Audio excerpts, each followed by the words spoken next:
Day 2 of BetVictor Championship League Snooker brought a professional debut for Ben HANCORN, and it was straight in at the deep end for the English amateur champion, facing Barry Hawkins on the TV table. It was a nervy performance from the rookie, and Hawkins took full advantage, breaks of 59, 61 and 80, seeing him to a 3-0 win. Yeah, I said it earlier, you very, very rarely see Barry fall below an 8 out of 10. 9 out of 10 most performances. Probably leave an angle on this red to get the other red out.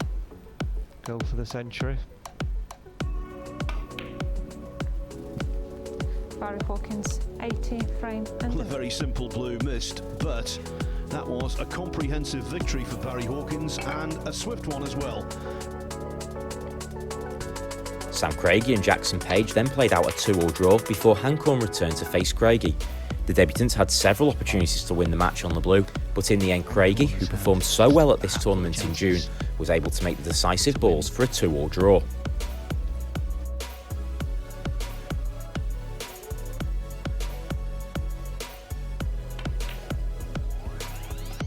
Sam CRAIGIE though needs the black for a draw. And again, the third person in this match is Barry Hawkins. He'll be delighted if this black goes in. Makes him even more of a favourite to win this group. What a bruising finish that was. Ben HANCORN's going to look back on all those misses on the blue. Looked for all the world like he was going to win 3-1, but Sam CRAIGIE snatches a point. Over on table 2, Group 3 opened with Robert MILKINS defeating Chen Zifan 3-0 before back-to-back matches for Gary Wilson. First up was Jamie Jones, and he beat the Q School graduate 3-0 before drawing 2-all against Chen. The fourth match of the group saw Jones defeat MILKINS 3-0, meaning a win over the Gloucestershire man would be enough to take Wilson through, but any other result would throw the group wide open. Back on table 1, Barry Hawkins opened the afternoon session knowing any win over Jackson Page would see him through. He fell behind though after this extraordinary moment at the end of frame 1 allowed Page to steal. Amazing, amazing.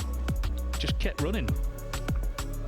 That frame took 45 minutes, the next just 8, as Hawkins made a total clearance of 145 to level, and he didn't look back from there, taking the final 2 frames with breaks of 68 and 101 to seal progression to stage 2.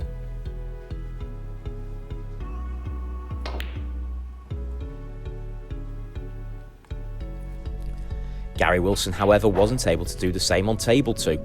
He suffered a 3-0 defeat to Robert MILKINS in under an hour, the Gloucestershire potter putting himself in a commanding position in Group 4 with that result. Jamie Jones could still advance though, but only a 3-0 win over Chen would see the Welshman dislodge MILKINS from the top of the table. The news though was good for MILKINS, who didn't have long to wait for his progression to be confirmed, as Chen took the first frame despite eventually losing 3-1 to Jones, who finished second by a frame. Back on table 1, Jackson Page drew 2-all with Ben HANCORN to cement third, while Sam CRAIGIE turned it on in the final match to beat Barry Hawkins 3-0 and take second. Sam CRAIGIE is the winner of the last match. He's played well as well, breaks of 89 and 74, some excellent potting. The final tables then look like this. Hawkins takes Group 4 with 6 points, CRAIGIE finishes second with 5, while Jackson Page takes third on frame difference. MILKINS tops Group 3 and will join Hawkins and yesterday's winners Judd Trump and Ryan Day in Group A of Stage 2 on October 26th. He edged Jamie Jones into first by just a frame, while Group seed Wilson finished third, with Chen coming in last.